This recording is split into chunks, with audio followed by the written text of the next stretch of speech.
Je m'intéresse beaucoup à l'immigration, notamment en Israël.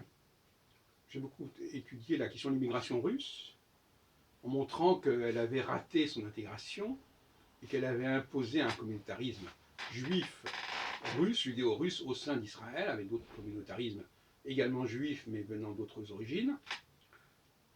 Et cet échec, qui peut aussi être considéré comme une réussite, ça dépend de quel point de vue on se passe, cet échec, il est lié au fait qu'il y a eu deux immigrations successives. L'une des années avant la perestroïka, les années 70, et une autre dans les années 90. Je connais bien les relations entre ces deux vagues, pour des raisons personnelles aussi. En ce qui concerne les Arabes en France, on a un phénomène assez proche. On a une première immigration de travailleurs qui se sont plus ou moins intégrés en France et qui ont souvent un profil bas.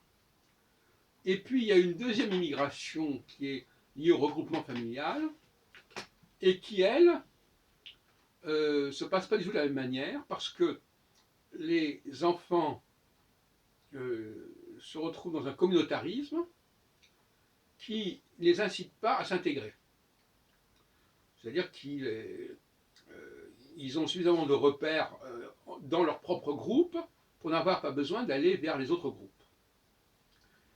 De la même façon que les juifs russes en Israël n'ont plus besoin d'aller vers d'autres groupes que leur propre troupe, vu qu'ils sont suffisamment nombreux pour constituer ça. Alors, sur ce point, j'ai déjà écrit et j'ai déjà parlé là-dessus, je ne vois pas d'inconvénient à ce qu'il y ait un communautarisme et que les populations se regroupent. D'ailleurs, je le constate en permanence à Paris, on voit parfois des groupes d'une dizaine de jeunes femmes, toutes noires, comme par hasard. Donc quelque part, il y a une pratique de facto de se retrouver entre soi, entre gens qui se ressemblent.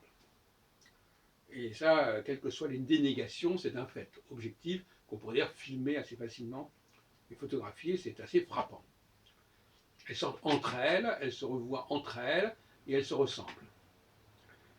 De telle façon d'ailleurs qu'on n'arrive pas forcément à les distinguer entre elles. C'est un problème.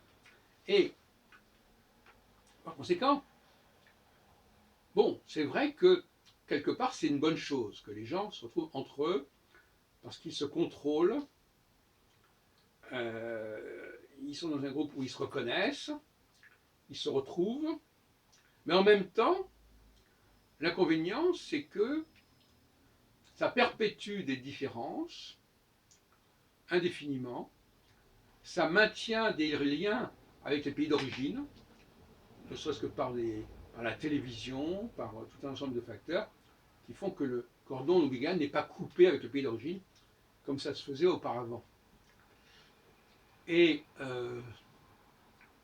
au fond, il est vrai que ce communautarisme aide à exister en France au sein d'un groupe fermé, mais en même temps crée des cloisons de plus en plus étanches entre ces groupes. Et par conséquent, les gens ne fonctionnent qu'au sein de leur propre groupe, n'épousent et ne connaissent que les valeurs de leur propre groupe, les croyances que leur propre groupe, et la laïcité, finalement, elle n'est pas très développée, finalement. L'État arrive à peine à affirmer un principe de réalité par rapport à tous les fantasmes propres à chaque communauté juive, chrétienne, islamique, etc. Musulmane. Donc, il y a là un dilemme concernant la question du communautarisme. Est-ce que c'est une bonne chose? Est-ce qu'il faut le renforcer? Est-ce qu'on a fait l'erreur de le renforcer en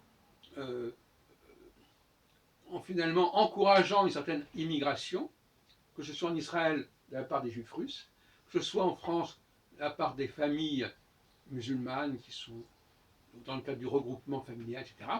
C'est la question qui se pose, et quels sont les effets de ces de ces initiatives.